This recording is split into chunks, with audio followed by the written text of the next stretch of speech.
സ്നേഹോസ് ആണ്. നാളത്തെ എക്സാമിന് ഷുവർ ആയിട്ടും ചോദിക്കാൻ പോകുന്ന ഒരു ടൈപ്പ് ഓഫ് ക്വസ്റ്റ്യൻ ആണ് വാക്യ വിസ്താർ കരെ എന്ന് പറയുന്നത്. എന്താണ് ഈ വാക്യ വിസ്താർ കരെ എന്ന് പറയുന്നത്? ഒന്നില്ല, ഫോണ്, എന്റെ ഫോണ്, എന്റെ സ്വന്തം ഐഫോൺ എന്നൊക്കെ നമ്മൾ പറയുകയാണെന്ന് വിചാരിക്കുക. അതായത് ഒരു വാക്കിനെ നമ്മൾ എന്ത് ചെയ്യാണ്? വലുതാക്കി വലുതാക്കി എഴുതുകയാണ്. ഇപ്പൊ സുന്ദരിയായ ടീച്ചർ, എന്താണ് സൈലത്തിലെ സുന്ദരിയായ ടീച്ചർ, സൈലത്തിലെ സുന്ദരിയായ സ്നേഹ ടീച്ചർ, അങ്ങനെ അങ്ങനെ നമ്മൾ എന്ത് ചെയ്യും? കൂട്ടി എഴുതുന്നതിനാണ് എന്ത് പറയുന്നത്? വാക്യ വിസ്താർ കരെ എന്ന് പറയുന്നത്. അപ്പൊ ഇവിടെ നമുക്ക് എന്ത് തന്നിട്ടുണ്ട്? ഒരു ക്വസ്റ്റ്യൻ തന്നിട്ടുണ്ട്. നോക്കിക്കേ, ഹാച്ചിനെ ഇന്റസാർ കിയ, ഹാച്ചി കാത്തിരുന്നു എന്നാണ് നമ്മൾ പറയുന്നത് അല്ലെ. നമ്മുടെ ഹാച്ചിക്ക് കഹാനി എന്ന് തന്നിട്ടുള്ള ക്വസ്റ്റ്യൻ ആണ്. ഈ ഒരു വാക്കിനെ നമ്മൾ എന്ത് ചെയ്യണം? വലുതാക്കി വലുതാക്കി എഴുതണം. സ്വന്തമായിട്ട് സെന്റൻസ് എഴുതേണ്ട ആവശ്യമുണ്ടോ? ഇല്ല. ഇവിടെ നമുക്ക് എന്ത് തന്നിട്ടുണ്ട്? ഹിന്റ് തന്നിട്ടുണ്ട്. ഇങ്ങനത്തെ ക്വസ്റ്റ്യൻ വന്നിട്ടുണ്ടെങ്കിൽ ആദ്യം മലയാളം അർത്ഥം മനസ്സിലാക്കുക എന്നുള്ളതാണ് ഏറ്റവും വലിയ കാര്യം. നോക്കുക, സ്റ്റേഷൻമേ എന്ന് വെച്ചെന്താണ്? സ്റ്റേഷനിൽ എന്നുള്ള അർത്ഥമാണ്. പ്രൊഫസർക്ക എന്ന് വെച്ചെന്താണ്? പ്രൊഫസറിനെ എന്നുള്ള അർത്ഥമാണ്. റോസ് എന്ന് വെച്ചെന്താണ്? ദിവസവും എന്നുള്ള അർത്ഥമാണ്. അപ്പൊ ഇത് വെച്ച് മക്കള് മലയാളത്തിൽ ആദ്യം എന്ത് ചെയ്യുക? ഒരു നല്ല ഗ്രാമറിൽ ഒരു മിസ്റ്റേക്കും ഇല്ലാത്ത ഒരു സെന്റൻസ് ഉണ്ടാക്കുക.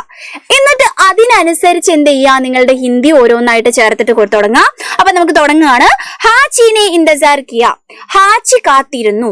നെക്സ്റ്റ് നമ്മൾ എന്താ ചേർത്ത് കൊടുക്കുന്നത് അറിയോ? ഹാച്ചിനെ, ഹാച്ചി സ്റ്റേഷൻമേ ഇന്റസാർ കിയ, സ്റ്റേഷനിൽ ഇന്റസാർ കിയ. സ്റ്റേഷൻ എവിടെ ചേർത്ത് കൊടുത്തു? ദേ നടുവിലായിട്ട് ചേർത്ത് കൊടുത്തു. മലയാളം അർത്ഥപ്രകാരം അതാണ് കുറച്ചുകൂടി നന്നാവുന്നത് അല്ലെ. അപ്പൊ അതിനനുസരിച്ച് നമ്മൾ ചേർത്ത് കൊടുത്തു. ഇനി അടുത്ത് ശ്രദ്ധിച്ചേ, ഹാച്ചിനെ സ്റ്റേഷൻമേ പ്രൊഫസർക്ക ഇന്റസാർ കിയ. നമ്മള് പ്രൊഫസർക്ക എന്ന് പറയുന്ന ഇവിടെ ചേർത്ത് കൊടുത്തു, ഇവിടെ ചേർത്ത് കൊടുത്തു. നമ്മുടെ ഹാച്ചി സ്റ്റേഷനിൽ പ്രൊഫസറിനെ കാത്തിരുന്നു എന്നാക്കി. ഇനി ലാസ്റ്റ് നമുക്ക് എന്താണ്? റോസ് എന്ന് പറയുന്ന ഒരു വേർഡും കൂടിയുള്ള, ദിവസവും എന്നുള്ള വേർഡ് മാത്രമേ ഉള്ളൂ അല്ലെ. അപ്പൊ നമുക്ക് എങ്ങനെയായിരിക്കും നമ്മൾ എഴുതുന്നുണ്ടാവുക? ഹാച്ചി ഡെയിലി അല്ലെങ്കിൽ ദിവസവും സ്റ്റേഷനിൽ പ്രൊഫസറിനെ കാത്തിരുന്നു എന്നായിരിക്കും എഴുതുന്നുണ്ടാവുക. അപ്പൊ റോസ് എന്ന് പറയുന്ന സെന്റൻസ് നമ്മൾ എന്ത് ചെയ്തു? അതിന്റെ സ്റ്റേഷന്റെ മുന്നേ ചേർത്ത് കൊടുത്തു അല്ലെ. അപ്പൊ നോക്കിക്കേ, നമ്മുടെ സെന്റൻസ് എങ്ങനെ മാറി?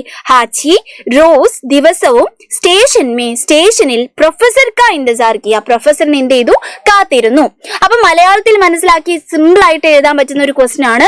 2 മാർക്കിനും 3 മാർക്കിനും ഈ ക്വസ്റ്റ്യൻ ചോദിക്കാറുണ്ട്.